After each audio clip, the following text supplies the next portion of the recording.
Bismillahirrahmanirrahim. Assalamualaikum warahmatullahi wabarakatuh.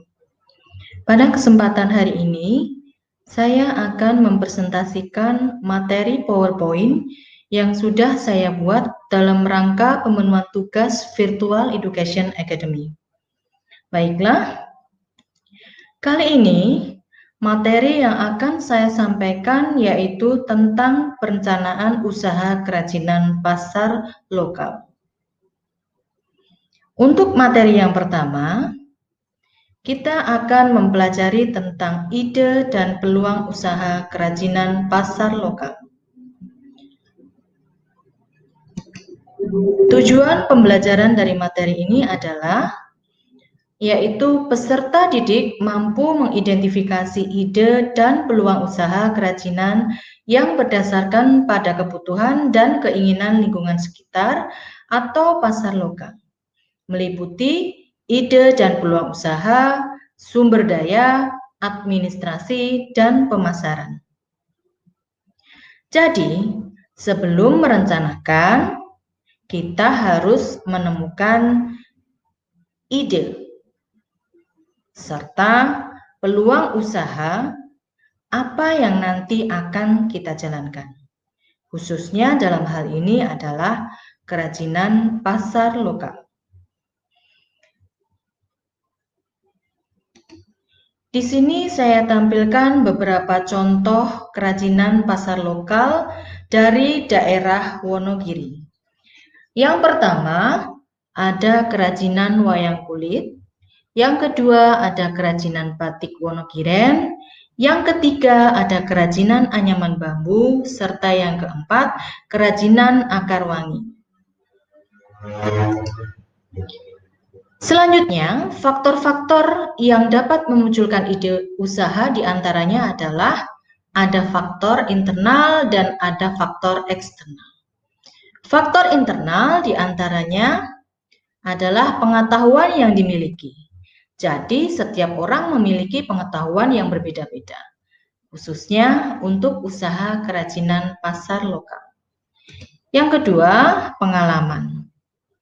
Misalkan, dengan kita pernah mengunjungi beberapa daerah, pasti di setiap daerah memiliki kerajinan dengan khas yang berbeda-beda. Kemudian yang ketiga, kemampuan mempelajari pengalaman orang lain. Contohnya, meskipun kita jarang pergi ke daerah-daerah, keluar daerah, tetapi kita sering mendengar cerita dari teman-teman tentang kerajinan-kerajinan khas daerah yang pernah mereka kunjungi.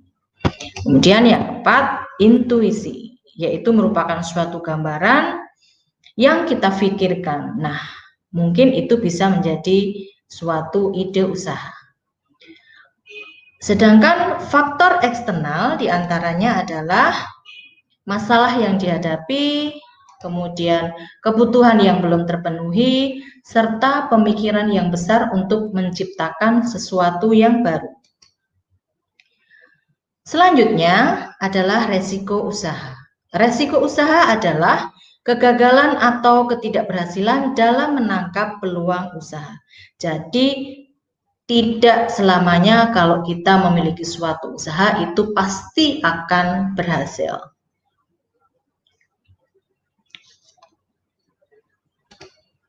Selanjutnya adalah resiko dapat timbul karena beberapa faktor. Yang pertama adalah faktor permintaan. Faktor permintaan misalnya adalah turunnya permintaan karena adanya perubahan mode, selera, daya beli, dan lain sebagainya. Yang kedua adalah perubahan konjungtur. Perubahan konjungtur merupakan perubahan kondisi perekonomian. Yang ketiga, persaingan. Di mana persaingan di sini persaingan karena adanya usaha yang sejenis.